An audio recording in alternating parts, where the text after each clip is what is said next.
What's up guys, Matt here from dclblogger.com. Hope you guys are doing well. This is a mini kind of video series based on art collecting or investing.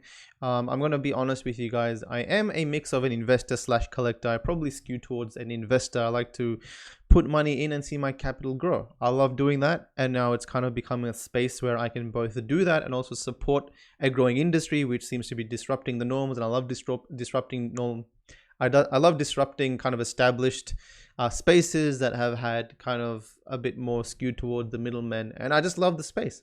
But when I entered as an investor. So this is kind of a series that I'll be making, just 3 videos about just the psychology and why I think art's going to be big, my process on investing, and where I think it's going to go. So in this specific video, I'll try and make it short. I'm going to be, so basically when I invest in certain industries, and we're going to treat the NFT industry as a whole, you break those apart and you have the art market, then you have the virtual land market, the game market, etc. It's a lot of these are still maturing, and then each one has its different place. So this one specifically, we'll be talking about the art market. And there's 2 ways you can do this. One, you have to kind of get in before, and if you get in before something blows up, you are working on assumptions.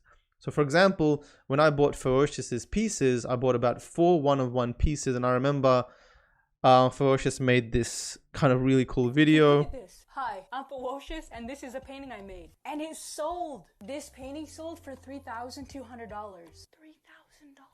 That's like a lot. That's like so included in one of them. So I bought all 3 of these for about a couple of $1,000s each, and you guys probably saw that the recent one-of-one sale happened around $500,000. I think it went above $500,000. So I know, you know, art is a lot more than investing. It's about collecting. It's about knowing your artist. So we're going to pull all that back a little bit and talk specifically about investing, because those are the questions I've been getting, and that's just the stuff that I wanted to put out to have a place to point to people when they want to get involved.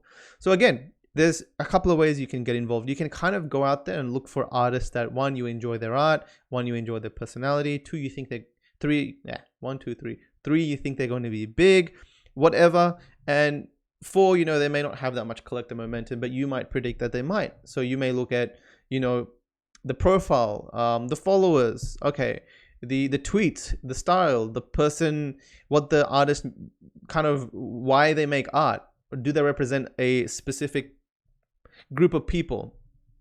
Are they growing? So for example, every time Ferocious makes a piece, there's a video that goes out there, there's an image, he retweets everything, he's got a good group of friends, they're also doing really well, they also make great art. Art is their life, and I love that. It's all about art. So why would this artist not grow in publicity?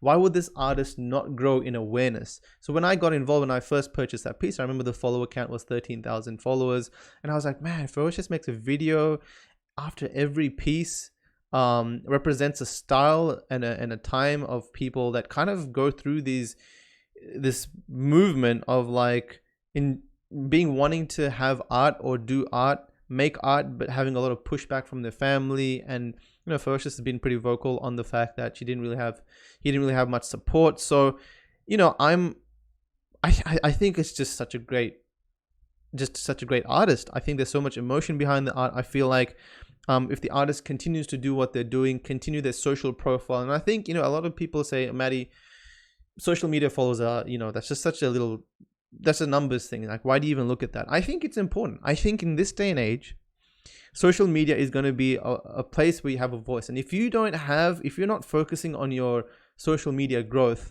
and the good thing about Ferocious is it's all organic. Like, I don't think Ferocious tries to get more followers.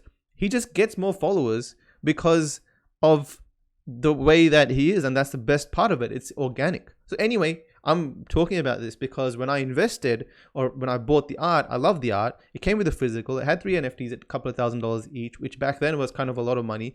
But I was like, no, surely like this person will kind of be the face of this space as it blows up. And that's exactly what happened, right?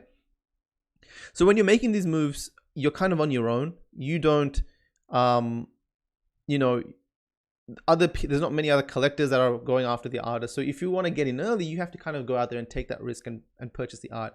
Buy what you love is definitely something that people put out there. You should always buy what you love, and you should. And the reason for that is because if you love it, then there's others that will love it. That means that there's an emotional drive that pushed you, that there will be an emotional drive that pushes others. So, but in a space where there's a lot of speculators, there's a few different dynamics that we should be kind of looking into as well.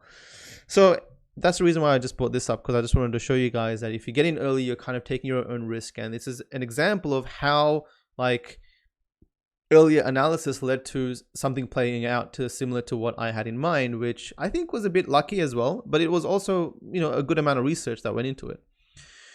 So there's that. There's multiple platforms you can buy off. So, Nifty Gateway have their own style. They do drops. I think almost every day or every second day they do a drop of multiple artists, and that artist does open editions where it's 5 minutes. You can buy as much as you want, or you can go after the one-of-ones. Then there's multiple platforms like Maker's Place, Super, etc., which artists have to kind of be approved on to sell art to. But if you sell art on these platforms, you can withdraw it and sell it on a marketplace that is more kind of open to everyone, which is OpenSea. So OpenSea, Rarible, these marketplaces you can sell whatever you want on them, or anything you sell on the other marketplaces or buy on the other marketplaces, you can kind of bring to OpenSea and sell. So sometimes there's some really good deals here. So I'll go to OpenSea and see like, all right, well, I'll search Beeple and make sure it's a verified account and see the Beeple pieces for sale, compare these to Nifty Gateway and what's for sale there. Because some people, they want to have Ethereum. They don't like selling on Nifty Gateway, because if they sell in fiat, then there's a bit of an issue pulling that back out. Well, some people think it's a bit of an issue. You have to, I think, KYC with Gemini and all that. And some people, they just like to deal with Ethereum and all this sort of stuff. So they may sell it at a cheaper price. So that's my assumptions. There's risks here because there is like, this is a very kind of non-mature market. It has been around for 3 years. It's kind of seemingly going through a hype phase, but to be honest, like every 3 months, it's kind of asked the question, Maddie, is this a bubble? I have honestly been shocked at the art market for 3 years. It has consistently been breaking records, and I am very clear about this, that I ignored it for a year and a half. I was like, this is surely a bubble. Like, why are people buying images and gifts? This makes no sense. But after it clicked, I realized that there's a lot more to this. So again, in this video, I wanted to kind of keep it broad but short. In the next video, we'll talk strategy. But again, there's some factors that are at play, and I'm going to close with this, that in this art space, there's some accelerating factors at play, which I think will give it longevity and will allow it to last longer than just a bubble or a hype phase. Because in crypto markets, usually what happens is, yes, there is a bubble. A lot of speculators get in, they buy, they sell, and there's no real money to be made for speculators. They leave and the price drops and the project kind of dies out for a while, right? We go into bear mode for a bit. But with art, if this is the start of a new era of digital collecting, if this 1 or 2 years is seen as kind of like a digital renaissance, where suddenly you can trade or sell and transact your digital pieces as NFTs, and digital artists can also become traditional artists selling physical pieces, that is now becoming a thing in the digital world in a digital sense, then why will books not be written about this? Why will documentaries not be made about this space? Why will some of these artists not be the face of this movement? And so if that's the case, and art has a century, millennia long history of collecting art, then why will that not translate here?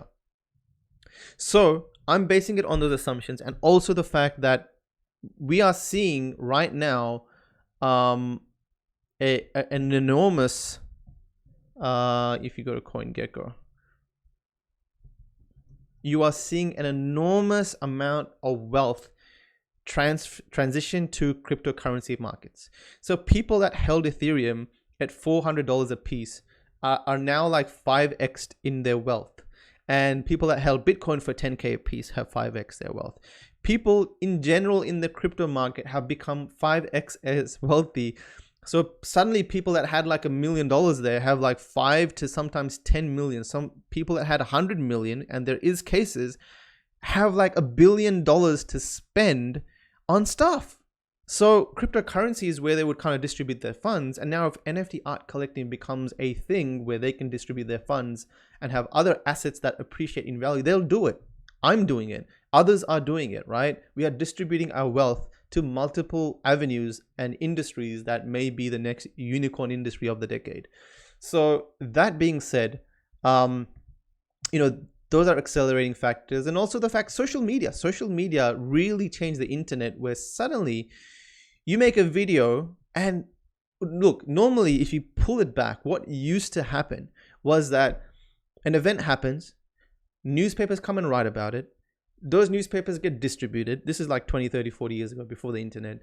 Those newspapers get distributed. The TV stations get word of it. They distribute the content. Those people isolated in their own houses get information. They spread it to their friends.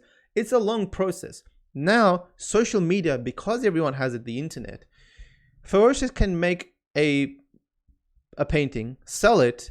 That news can be distributed. All media stations and media news websites can pick up and report it within 2 days max. And suddenly new collectors can come in and bid and buy within another 2 days. So within a week, you have the event, you have the distribution of the event, and you have a new demand for that event coming in and that can participate. Those accelerating factors, wealth, communication, the age of the internet, the transition from physical to digital perception of value, all of these kind of, I feel like the art market embodies these, right?